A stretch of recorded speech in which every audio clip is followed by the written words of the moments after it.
Hi, I'm Tom Austin. Today I'm going to show you how to build a simple double roller cotton gin for ginning Sea Island cotton, Pima, or any other long staple cotton. Long staple cotton has characteristic fibers and seeds that don't lend it well to being ginned on a saw gin, the Eli Whitney type of gin.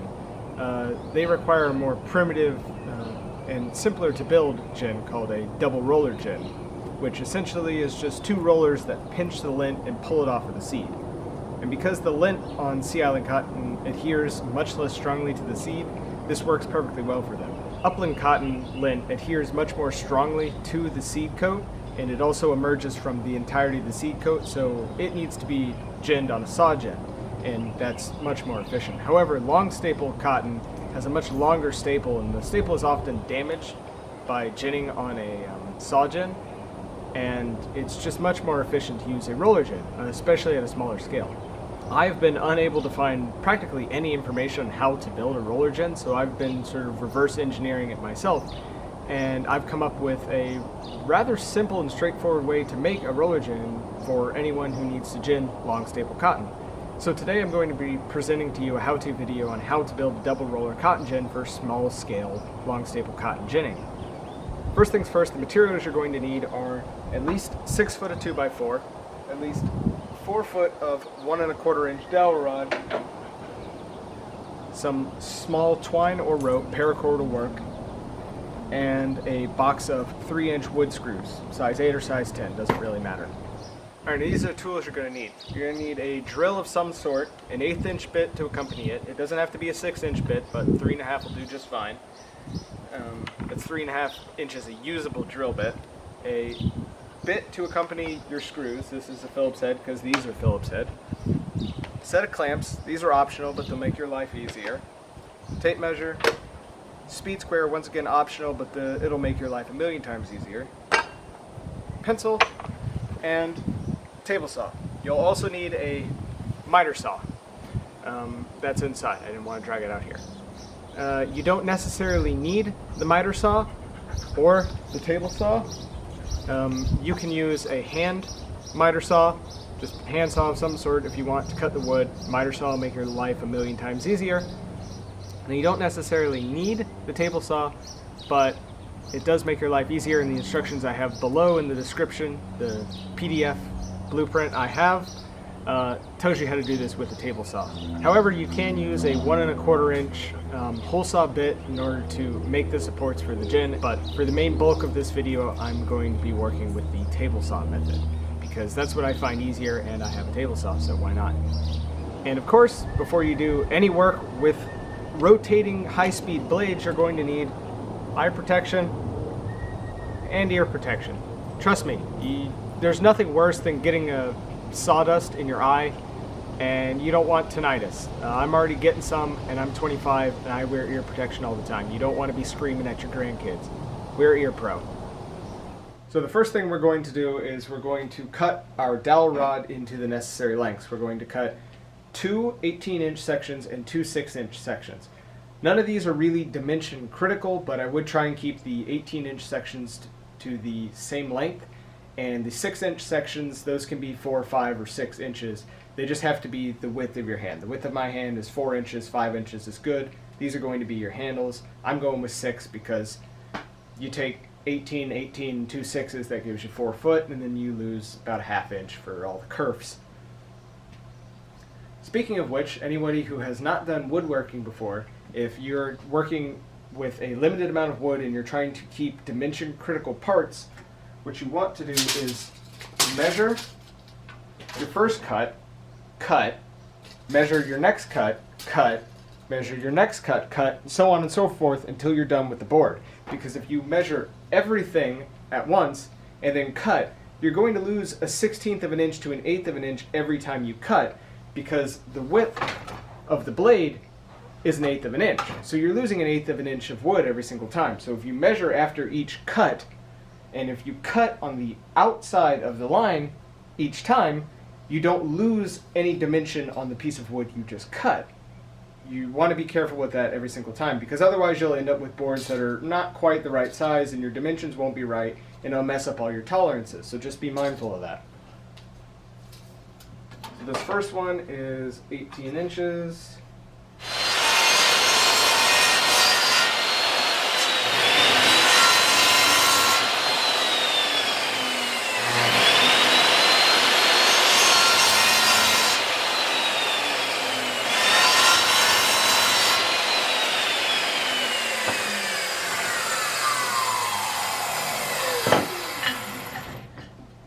Alright, and there are 4 dowel rod pieces. I had a little bit of slop because this is just scrap wood I had lying around.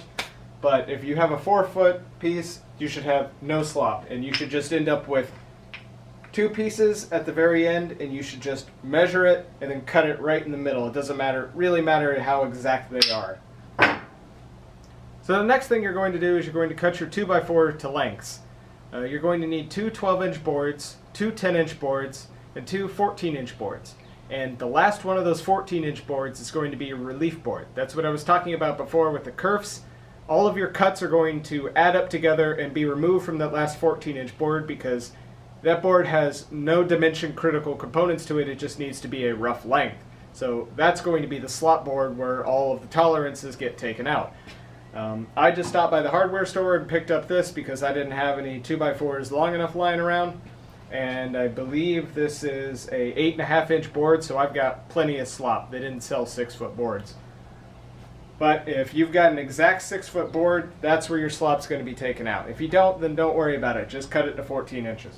This is where your speed square is going to come in most handy. Just lay it on your board, square against one side, slap your tape measure on there, slide it to where you need it to be, and then hold it down, pull the tape measure off, draw your line, bada bing, bada boom.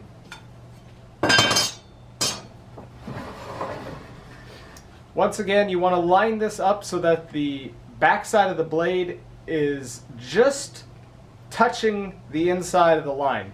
You want all of your relief to be on the outside of the board, not on the inside.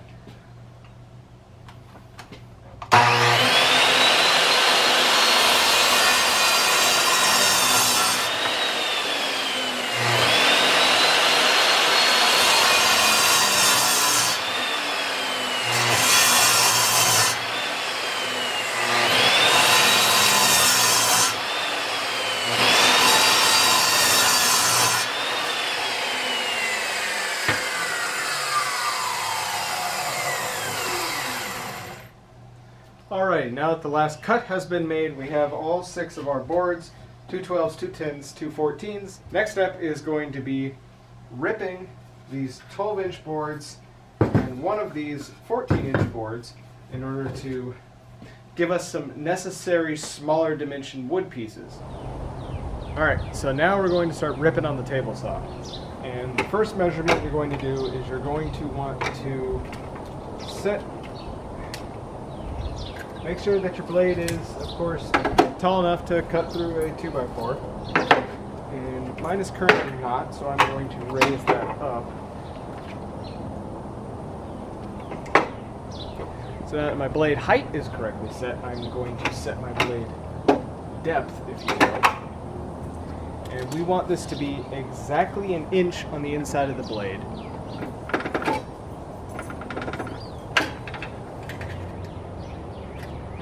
I have it appropriately set to an inch. I had to pull my guard off of here because it wasn't letting me get past 1 1/4 inches. But, you know, I've got safety glasses, so I'm not worried. I've got thick skin. I'm not going to take any shards of wood through the jugular vein. At least I'm not worried about taking any. So at this point, make sure your ear protection is in. And then you're going to want to take both of the 12-inch boards and then rip one side, and one side only.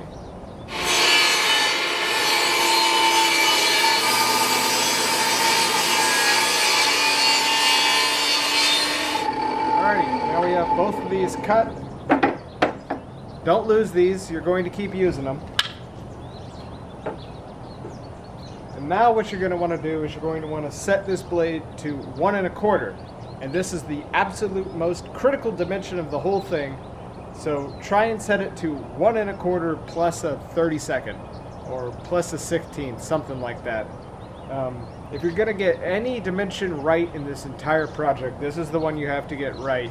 because otherwise it won't work. Alright, I've set this to 1 5/16 just because I want to make extra sure, because I don't like filing. You're going to take all 3 of these boards, the larger boards that you have remaining, and you're going to cut one side off of each of them.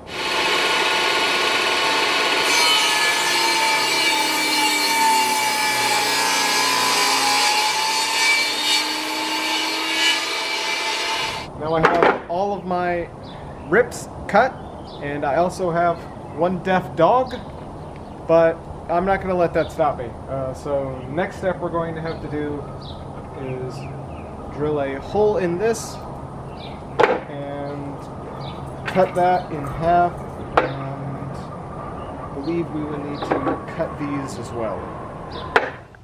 Alright, just real quick, I'm going to be showing you an extra step if you happen to have a 1 1/4 inch hole saw bit and a table saw and you want to do this. I do, so I'm just going to do it regardless. You're going to want to take that roughly 2 1/4 inch 14-inch board that you just ripped, and you're going to want to take it, measure it in half, and then mark the middle,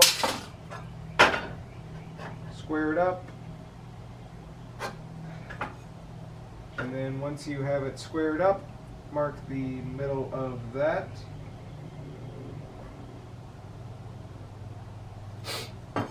Once you have the middle of that marked, what you're going to want to do is place it down on the workbench, take your 1 1/4 inch hole saw, and drill right out the center, clear through.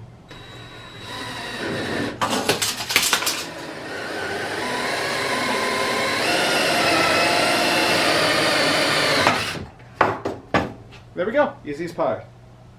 Now you're going to want to take that 7-inch mark that you cut, and you're just going to want to cut that in half. And this is going to fit on the outside of the dowel as our handle.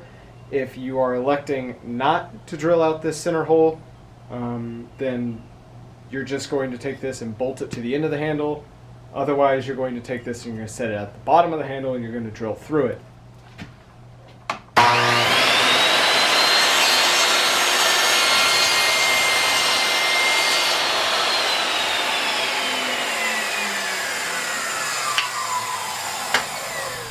Alright, for the next step, you're going to want to take one of those 12-inch by 1 1/4 boards and once again, split it in half.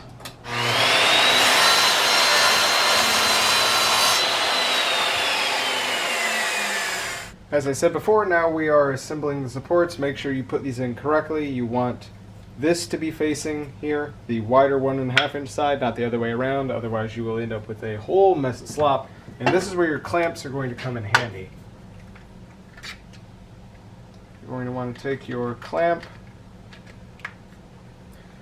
and then you're going to want to line everything up, crank your clamp down as tight as she'll go, and then you're going to want to run a pilot hole clear from one side to the other.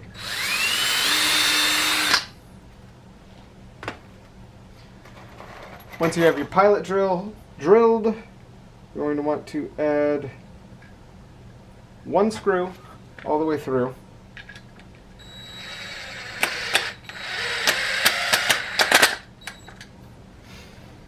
Once you have that done, you're going to want to release your clamp part way and then shift it up slightly higher.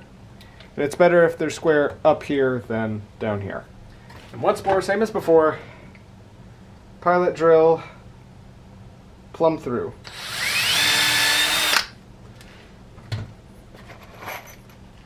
And run a screw in.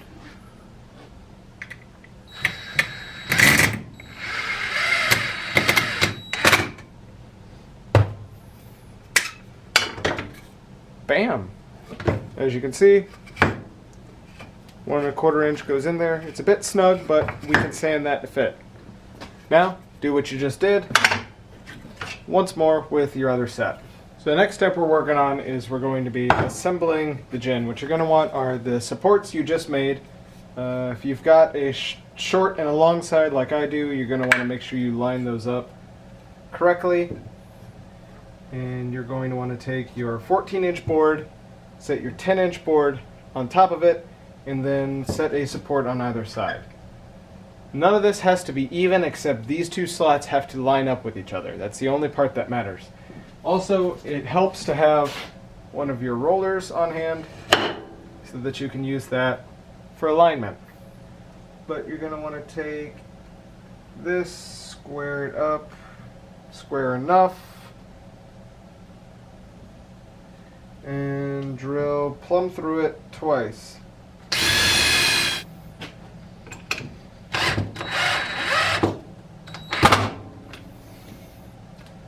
Once more, same as before. Try and offset them so that it doesn't torque itself out of place.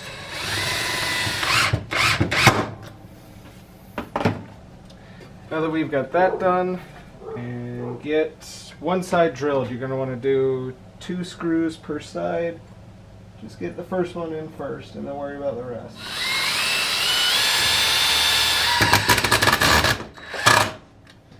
Now just do the other side just how you did the first side.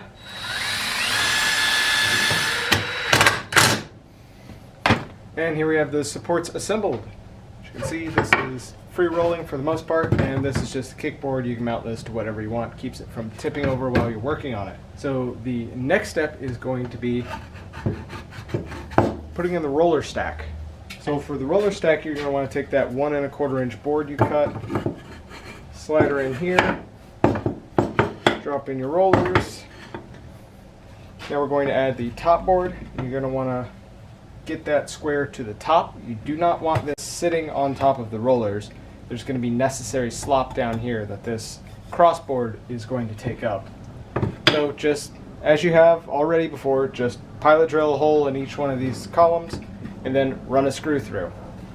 And here is the final assemblage of the gin. Now we're going to add the handles and we're going to add the tensioning system.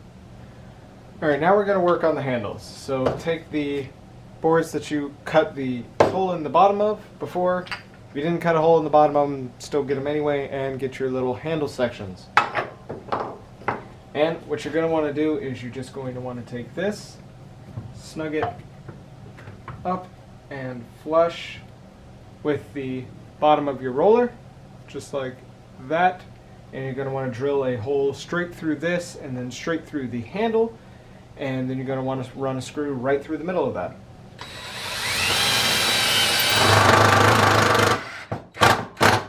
There you go.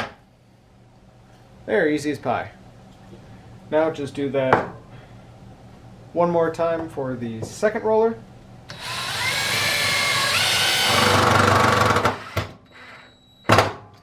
Now what you're going to want to do is you're going to want to take each handle and you're going to want to drill a hole straight through the bottom section.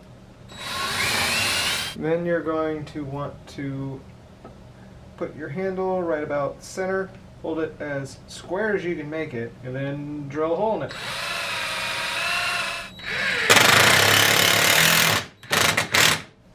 There, and that's one handle. Do the same on the next one, and then stick them back in the gin. Alright, now we're going to work on the tensioner. As you can see here, I have just taken this cotton string and I have wrapped it underneath the support board, underneath the rollers, and then across the top of this in an X once. And I'm measuring out how much I need, about there. And I am just going to cut it to length.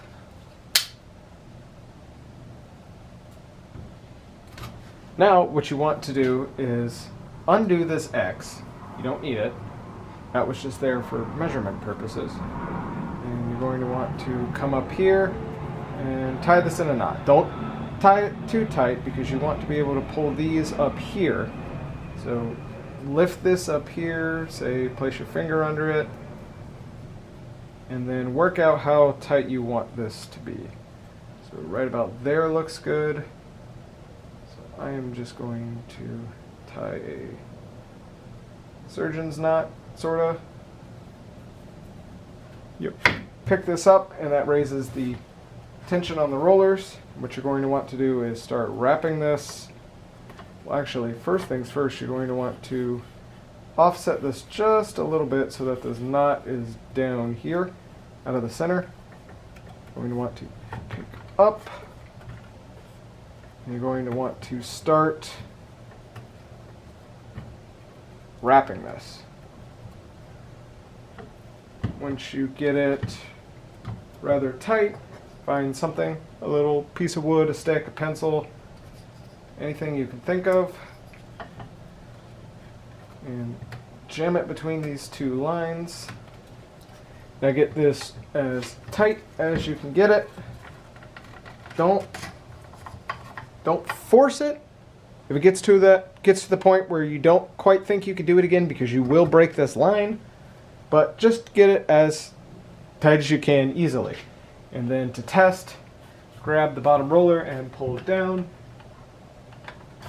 And there's about a 1/16 of an inch, so I'll try and give it one more turn. And no, that's as tight as I can get it. So that's it. The gin's complete. This is ugly. It's ugly as sin.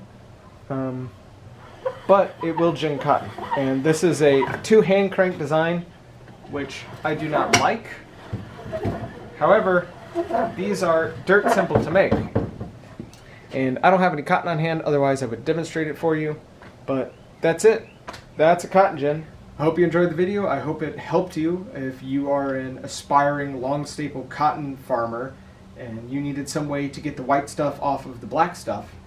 I'm Tom. This is Tom's Biological Videography. This is not a biological video, but it's interrelated to a long-term agricultural project I'm working on, and agriculture is biology in a way. So whatever, it all works together somehow in some way, shape, or form. Thanks for watching. Like and subscribe. Stick around. I've got more cotton gin videos coming out probably at some point in time. If you don't like cotton gin videos and you don't like bugs, go somewhere else, because that's all I do. Bye.